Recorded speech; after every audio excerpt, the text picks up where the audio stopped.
Hello everyone, welcome to our channel Udit pharmacy.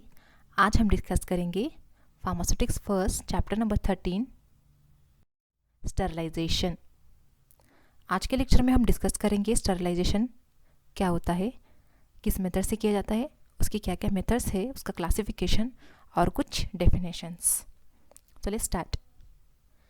Sterilization एक ऐसी process है जिसका इस्तेमाल करके हम जो भी माइक्रो ऑर्गेनिजम्स किसी सरफेस के ऊपर प्रेजेंट है तो उसको हटाएंगे, उसको किल करेंगे। मीन्स सपोज अगर ये कोई सरफेस है और इसके ऊपर ये बैक्टीरिया प्रेजेंट है तो ये जो भी मेथड है इसका इस्तेमाल करके हम उस बैक्टीरिया को, माइक्रो ऑर्गेनिज्म को किल करेंगे। सो स्टरलाइजेशन सिर्फ माइक्रो ऑर्गेनिज्म को किल नहीं करता बल्कि उनके स्पोर को भी किल करता है। मतलब माइक्रो ऑर्गेनिज्म हमने यहाँ से हटा दिया, पर कोई स्पोर अगर इसके प्रेजेंट रह जाते हैं तो उसको भी वो हटाएगा। अब ये स्पोर्स क्या है? स्पोर्स माइक्रो ऑर्गेनिज्म को हटाना वेरी इजी, बट स्पोर को हटाना बहुत डिफिकल्ट होता है। और स्पोर उनका मल्टीप्लिकेशन हो सकता है, मतलब एक से वो ज़्यादा फॉर्म हो सकते हैं अगर स्पोर्स किसी सरफेस के ऊपर रह जाए तो।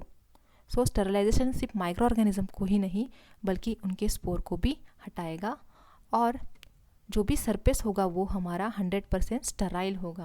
मतलब यहाँ पे कोई भी माइक्रो ऑर्गेनिज्म प्रेजेंट नहीं है। That is the sterilization. अभी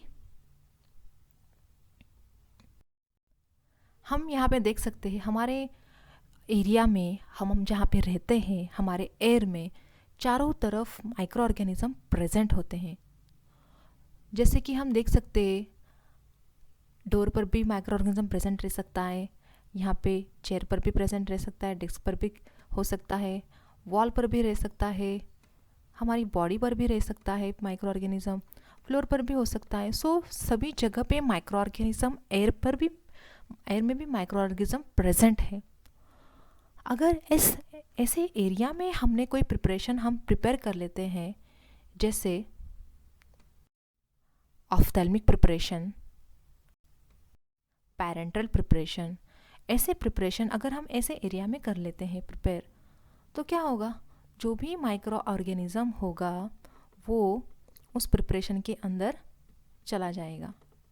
क्या होगा? वो प्रिपरेशन के अंदर जाने के चांसेस हैं और वो हमें क्या देगा? हार्मफुल इफेक्ट दे सकता है। इसीलिए हमें क्या करना होगा? स्टरलाइजेशन करना होगा। वो सारा प्रोडक्ट हमें स्टराइल करना होगा। जैसे और हमें इन चीज़ों का भी ख्याल रखना है। ये माइक्रो ऑर्गेनिज्म जो भी है सिर्फ प्रिपरेशन के अंदर ही नहीं, मतलब जो भी हम प्रिपरेशन प्रिपेयर करने के लिए जो भी हम वेसल्स यूज़ करेंगे, जो भी कंटेनर्स हम यूज़ करेंगे, जो भी हम कंटेनर यूज़ करेंगे, जो भी हम वेसल्स यूज़ करेंगे, वो 100% फ्री फ्रॉम माइक्रो ऑर्गेनिज्म होने ज़रूरी है। वो एरिया भी माइक्रो ऑर्गेनिज्म फ्री होना चाहिए। जैसे उसकी वॉल है, उसकी फ्लोर है, या जो भी सरफेस है वो भी फ्री फ्रॉम माइक्रो ऑर्गेनिज्म होना ज़रूरी है। सो हमें क्या करना होगा? ऐसे एरिया में वो प्रिपरेशन प्रिपेयर करना होगा जहाँ पे माइक्रो ऑर्गेनिज्म की या डस्ट की या किसी भी पैथोजन की या वायरस की या उसके स्पोर की एंट्री ना हो। तो हम क्या करेंगे? उसे एसेप्टिक रूम में उसको प्रिपेयर करेंगे। मतलब एक ऐसा रूम जिसके अंदर कोई भी प्रकार का माइक्रो ऑर्गेनिज्म या डस्ट या पार्टिकल या वायरस या फंगा या उसके स्पोर कहीं पे भी प्रेजेंट नहीं होते। सो हम ऐसे एरिया में उसको प्रिपेयर करेंगे। हम यहाँ पे देख सकते हैं हमारी बॉडी पर भी माइक्रो ऑर्गेनिज्म प्रेजेंट रह सकता है, इसीलिए हम स्टराइल कपड़े वहाँ पे उन्होंने पर्सन्स ने पहन रखे हैं। यहाँ पे उनका जो भी ग्लोव्स है, यहाँ पे उनका जो भी मास्क है, यहाँ पे उन्होंने जो भी गॉगल्स पहने हैं, यहाँ पे उन्हें जो भी ग्लोव्स पहने हैं, मतलब पूरी तरह से वो पैक है। क्यों पैक है? क्योंकि कोई भी माइक्रो ऑर्गेनिज्म या कोई भी पैथोजन वो प्रिपरेशन के अंदर ना जा सके, इसकी उन्होंने प्रिकॉशंस ली है। सो ये पूरी प्रिकॉशंस लेने के बाद हमारा प्रिपरेशन जो भी होगा वो सेफ़ रहेगा और वो हमारे बॉडी के अंदर भी सेफ रह सकता है। सो हमें ये पूरी तरह से ख्याल रखना है। सो यहाँ पे हम देख सकते हैं ये पूरा का पूरा जो भी एरिया है वो फ्री फ्रॉम माइक्रो ऑर्गेनिज्म है। और जो भी मतलब जहाँ पे भी वो प्रिपरेशन प्रिपेयर करने वाले हैं वो सारा एरिया वो क्या करेंगे, सबसे पहले क्लीन करेंगे, उसे डिसइंफेक्टेंट का इस्तेमाल करके उसको क्लीन करेंगे, माइक्रो ऑर्गेनिज्म वहाँ से हटाएंगे। जैसे हम यहाँ पे देख सकते हैं कि फ्लोर पर भी माइक्रो ऑर्गेनिज्म प्रेजेंट हो सकते हैं, वॉल्स पर भी माइक्रो ऑर्गेनिज्म प्रेजेंट रहते हैं, किसी सरफेस के ऊपर भी माइक्रो ऑर्गेनिज्म प्रेजेंट रह सकते हैं। तो ये सब लोग क्या कर रहे हैं, उसको क्लीन कर रहे हैं। सो हम ऐसे एरिया में उस प्रिपरेशन को प्रिपेयर करेंगे जिसकी वजह से क्या होगा, कोई भी माइक्रो ऑर्गेनिज्म हमारे प्रिपरेशन के अंदर नहीं जा सकता। सो यही हमें आज देखना है इस चैप्टर के अंदर। तो चलिए आइए देखते हैं। सबसे पहले हम स्टरलाइजेशन की डेफिनेशन को जानते हैं। Sterilization is the process of complete destruction of all micro organism present in the system. Sterilization एक ऐसी प्रोसेस है जो सारी माइक्रो ऑर्गेनिजम्स को हटाती है, ना ही उनके माइक्रो ऑर्गेनिज्म बल्कि उनके स्पोर को भी हटाती है। अगर किसी सरफेस के ऊपर माइक्रो ऑर्गेनिज्म प्रेजेंट है तो स्टरलाइजेशन का काम होगा वो पूरी तरह से माइक्रो ऑर्गेनिज्म को हटाना, उनको कील करना। जैसे यहाँ पे सपोज इस सरफेस के अंदर कोई माइक्रो ऑर्गेनिज्म प्रेजेंट है तो वो स्टरलाइजेशन के प्रोसेस से माइक्रो ऑर्गेनिज्म सभी हटाए जाएंगे। सिर्फ माइक्रो ऑर्गेनिज्म को नहीं बल्कि उनके स्पोर को भी, क्योंकि स्पोर का काम होता है वो मल्टीप्लाई हो सकते हैं, एक से ज़्यादा वो बन सकते हैं। सो स्टरलाइजेशन सिर्फ माइक्रो ऑर्गेनिज्म को नहीं हटाएगा बल्कि उनके स्पोर को भी वो हटाएगा, और जो भी प्रोडक्ट होगा वो 100% फ्री फ्रॉम माइक्रो ऑर्गेनिज्म हो जाएगा, उसे हम कहेंगे sterile product. So sterilization is the process of complete destruction of all micro organism present in the system. किसी सिस्टम के ऊपर माइक्रो ऑर्गेनिज्म प्रेजेंट है तो उसे कम्प्लीटली डिस्ट्रक्ट करना, उसको कम्प्लीटली किल करना, ना कि माइक्रो ऑर्गेनिज्म को बल्कि उनके स्पोर को भी हटाना 100%, तो उसे हम कहेंगे स्टरलाइजेशन। चलिए देखते हैं स्टरलाइजेशन के मेथड्स। स्टरलाइजेशन के मेथड्स का क्लासिफिकेशन हम यहाँ पे देख सकते हैं। सबसे पहले होगा उसका physical method, then chemical method, then mechanical method. अभी ये जो भी सारे मेथड्स है, जैसे हमारे फिजिकल मेथड के अंदर आएगा हमारा ड्राई हीट स्टरलाइजेशन, जिसके अंदर उसका एग्जांपल है hot air oven. So hot air oven का इस्तेमाल करके हम माइक्रो ऑर्गेनिज्म को किल करेंगे, उसको हटाएंगे। मॉइस्चर चैम्बर के अंदर क्या होगा, हम स्टीम का यूज़ करके माइक्रो ऑर्गेनिज्म को हटाएंगे, और इसका एग्जांपल है यहाँ पे ऑटोक्लेव। रेडिएशन स्टरलाइजेशन के अंदर क्या होगा, जो भी माइक्रो ऑर्गेनिज्म है उनको हम किस तरीके से हटाएंगे, बाय यूजिंग रेडिएशन का इस्तेमाल करके हम माइक्रो ऑर्गेनिज्म को किल करेंगे। नेक्स्ट है हमारी pasteurization method. Pasteurization method mainly use की जाती है मिल्क के लिए। मिल्क के अंदर जो भी बैक्टीरिया या माइक्रो ऑर्गेनिज्म प्रेजेंट है उसको किल करने का काम इस मेथड का होता है, और ये करते समय उसके न्यूट्रिशन वैल्यू पर कोई इफ़ेक्ट नहीं होता, मतलब उसकी न्यूट्रिशन वैल्यू ख़राब नहीं होती है। जो भी मिल्क है उसको डिस्ट्रीब्यूटर से रिटेलर को और रिटेलर से कंज्यूमर तक स्टोर करना होता है, इसीलिए उसके अंदर माइक्रो ऑर्गेनिज्म सबसे पहले उसको हटाना ज़रूरी है। सो पास्चराइजेशन टेक्निक से वो माइक्रो ऑर्गेनिज्म कम्प्लीटली हटा देते हैं without changing it's nutritional value. Next है हमारी टिंडलाइजेशन प्रोसेस क्या होती है, कुछ माइक्रो ऑर्गेनिज्म ऐसे होते हैं जो एक ही दिन में एक ही बार किल नहीं होते हैं। सो किसी एक प्रोसेस से उन्हें कंटिन्यूसली 3 डेज तक उनको हीट दी जाती है, माइक्रो ऑर्गेनिज्म किल किए जाते हैं, और वो प्रोसेस को कहेंगे हम टिंडलाइजेशन। नेक्स्ट है हमारी chemical method again divided into 2 types, that is sterilisation, मतलब वो 2 टाइप से की जाती है, that is sterilisation by heating with bactericide का इस्तेमाल करके स्टरलाइजेशन की जाती है, माइक्रो ऑर्गेनिज्म को हटाया जाता है। गैशियस स्टरलाइजेशन मीन्स यहाँ पे गैशियस फॉर्म में जो भी गैशियस का इस्तेमाल करके हम माइक्रो ऑर्गेनिज्म को हटाते हैं, that is gaseous sterilization. Next है हमारी मैकेनिकल मेथड जो भी है उसके अंदर हम फिल्टर्स का यूज़ करके माइक्रो ऑर्गेनिज्म को हटाएंगे। मीन्स किसी भी प्रिपरेशन, लिक्विड प्रिपरेशन है और उसके अंदर अगर माइक्रो ऑर्गेनिज्म प्रेजेंट है तो हम क्या करेंगे, कुछ फिल्टर्स का यूज़ करेंगे, मतलब जैसे मेम्ब्रेन फिल्टर से, सिल्टर ग्लास फिल्टर से, सीड्स फिल्टर से, सिरेमिक फिल्टर से, यहाँ पे बहुत सारे फिल्टर्स है, इनका हम स्टडी करेंगे डिटेल में।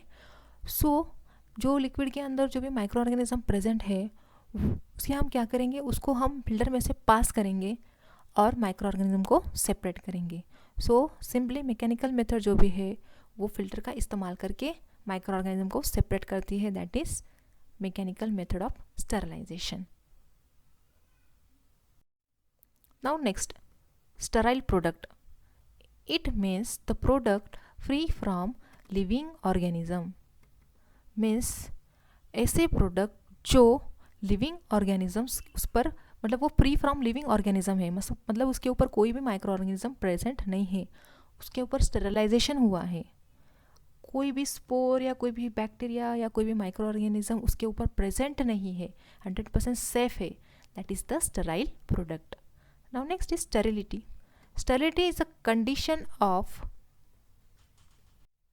so ऐसी कंडीशन जहाँ पे लिविंग माइक्रो ऑर्गेनिज्म प्रेजेंट नहीं है, जो फ्री फ्रॉम माइक्रो ऑर्गेनिज्म है, उसे हम कहेंगे sterility. Aseptic technique. It is a control process or the technique which prevent contamination of microorganism during the preparation and their testing. कोई भी प्रिपरेशन अगर हम प्रिपेयर कर रहे हैं या उसकी टेस्ट कर रहे हैं, तो इस टेक्निक या इस प्रोसेस का काम होगा उस कॉन्टेमिनेशन को या माइक्रो ऑर्गेनिज्म को उसके अंदर जाने ना देना. मतलब कोई भी प्रिपरेशन है उसके अंदर कोई भी माइक्रो ऑर्गेनिज्म ना जा सके, इसका प्रिकॉशंस लेना. That is the aseptic technique. इसका इस्तेमाल करके हम क्या कर सकते हैं, जो भी माइक्रो ऑर्गेनिज्म है, जो भी डस्ट है, उसको प्रिवेंट कर सकते हैं प्रिपरेशन के अंदर ना जा सके. टेस्टिंग के द्वारा या प्रिपरेशन के द्वारा, प्रिपरेशन प्रिपेयर करते समय कोई भी प्रकार का माइक्रो ऑर्गेनिज्म की एंट्री उस प्रिपरेशन में ना हो, उसे हम कहेंगे असेप्टिक टेक्निक. नेक्स्ट है हमारा antiseptics. A substance that prevent growth of micro organism by inhibiting their activities without destroying them when applied for animate object. Animate object means living surface. Means ऐसा substance जो micro organism के growth को prevent करता है, inhibit करता है, without destroying them when applied for animate object. Means किसी living surface पर अगर हम उसको अप्लाई कर रहे हैं एंटीसेप्टिक को, तो उसको डैमेज नहीं करेगा, बल्कि किसको डैमेज करेगा, वो माइक्रो ऑर्गेनिज्म को डैमेज करेगा. सिंपली हमने हमारे हाथों पर अगर कुछ लगा है, कोई माइक्रो ऑर्गेनिज्म हमारे हाथों पर प्रेजेंट है, तो एंटीसेप्टिक्स जो भी एजेंट्स है या सब्सटेंसेस है वो क्या करेंगे, किसी वहाँ पे अगर माइक्रो ऑर्गेनिज्म प्रेजेंट है तो वो क्या करेंगे, उनको हटाएंगे विदाउट डैमेजिंग अवर स्किन. हमारे स्किन को डैमेज करे बिना वो क्या करेंगे, वहाँ से माइक्रो ऑर्गेनिज्म हटाएंगे.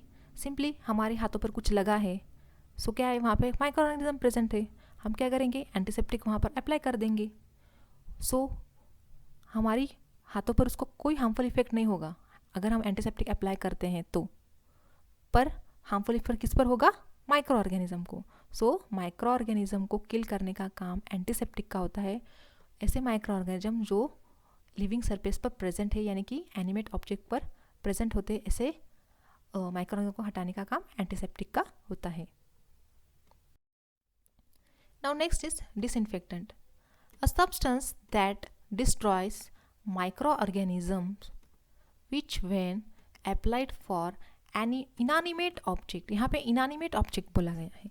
Inanimate object means living, non living surface, जैसे फ्लोर है, जैसे वॉल्स है, जैसे कोई ऑब्जेक्ट जिसके ऊपर, नॉन लिविंग ऑब्जेक्ट जिसके ऊपर माइक्रो ऑर्गेनिज्म प्रेजेंट है, उसको डिस्ट्रॉय करने का काम, उसको किल करने का काम डिसइंफेक्टेंट का होता है. मतलब किसी इनएनिमेट ऑब्जेक्ट पर अगर माइक्रो ऑर्गेनिज्म प्रेजेंट है तो हम डिसइंफेक्टेंट उस पर अप्लाई कर देंगे.